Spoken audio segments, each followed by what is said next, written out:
Stepney, the Bluebell engine, was busy talking to the other engines. It was his first visit to their railway, and he was having a splendid time. "You are very lucky engines," he said. "Your line has got everything. It's long enough to give you a good run, and you have plenty of passengers. Then you have a quarry and a mine, so you need plenty of cars. Cars are fun. I missed them on our line." Percy was surprised. All the engines thought cars were trouble. "You're welcome to take some of mine," he said, "but you'd better ask driver first." Their drivers agreed, and the two engines set off.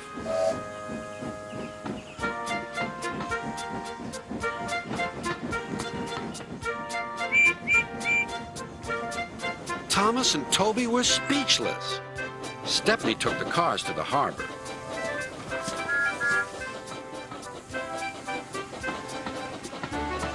Then he picked up a load of empty ones and started back.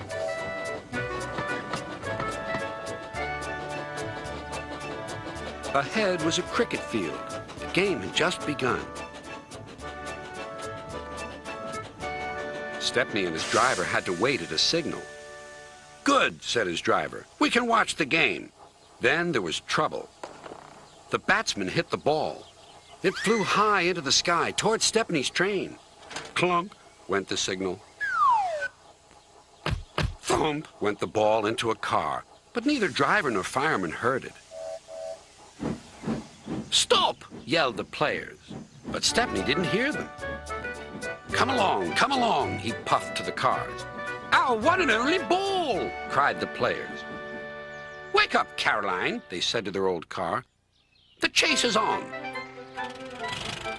Caroline coughed crossly and rolled down the road. Stepney wasn't hurrying. Caroline soon came up behind. "Toot, toot," she wailed.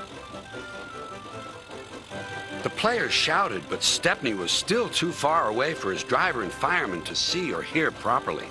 They completely misunderstood. "If those jokers want a race," said the driver, "they can have one. Faster, Stepney, faster." Poor Caroline wasn't happy at all. She rattled along at twice her usual speed. "I shouldn't be treated like this," she grumbled. "This pace is too hot for my system. It'll fuse all my circuits."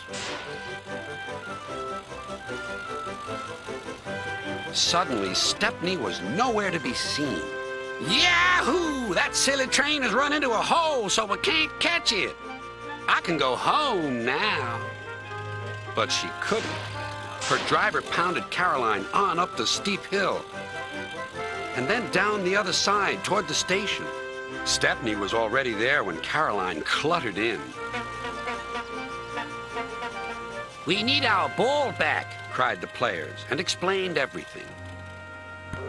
The ball was nestled under some straw in the third car from the van. "We've found it," cried a player. "We're sorry," sighed the driver. "Oh, you couldn't help it," replied the player. "Now we must get back quickly."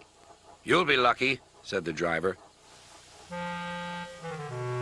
Caroline looks worn out. And she was. The driver spoke to the station master and the signal man, and they all agreed on a plan. Soon they had rolled Caroline onto a flat car with a brake van coupled behind. The players crowded inside, and Stepney pulled the train back to the playing field.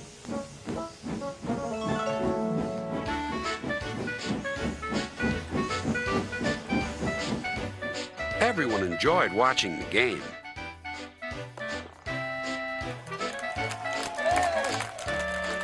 Even Caroline was pleased. She doesn't think trains silly now.